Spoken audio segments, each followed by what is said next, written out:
welcome to the Not Old Better Show. I'm your host, Paul Vogelzang. Well, today is April 18th. It is tax day today.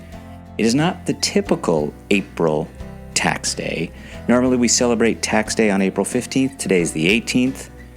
And as such, it is a day that serves as both excited government employee holiday and a day to keep only the most hearty of us from feeling overwhelmed, tired, and even sleepless. When you hear the phrase, "What keeps you up at night?" For me, it's not much. I sleep well. It's not even taxes that keeps me up.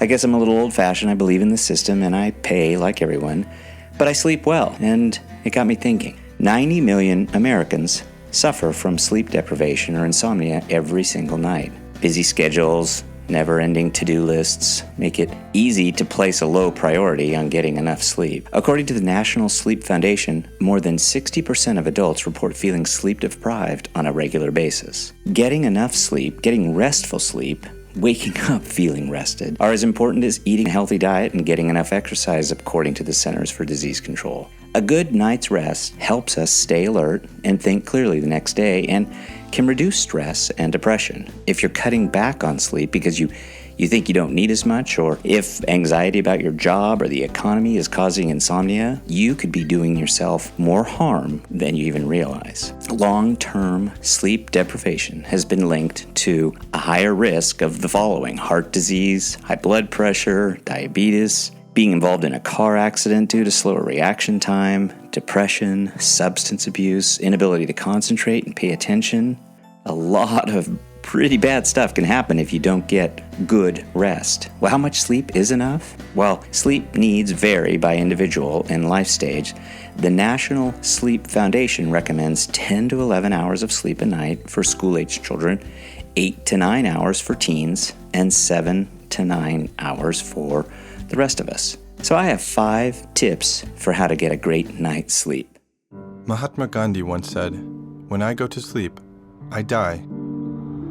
And when I wake up, I am reborn." But before I share those, I want to tell you that my wife Gretchen and I get a great night's sleep on our Casper mattress. Casper has some great products, including their high-tech foam mattresses, which debuted in 2014, extra breathable sheets and pillows, and now a product that isn't even meant for humans, the Casper Dog Mattress. It promises, you can check this out, to create a sleep environment that caters to canines' natural behaviors. A Casper R&D team spent 11 months conducting dog sleep studies, consulting with canine psychologists, churning through more than 100 different prototypes to come up with this particular model, which you can check out at Casper.com on the dog bed section. We talk about better here on the Not Old Better Show, and we also talk a lot about pets. Well, here's a unique product that's better for your pet. So check it out. It's a dog bed.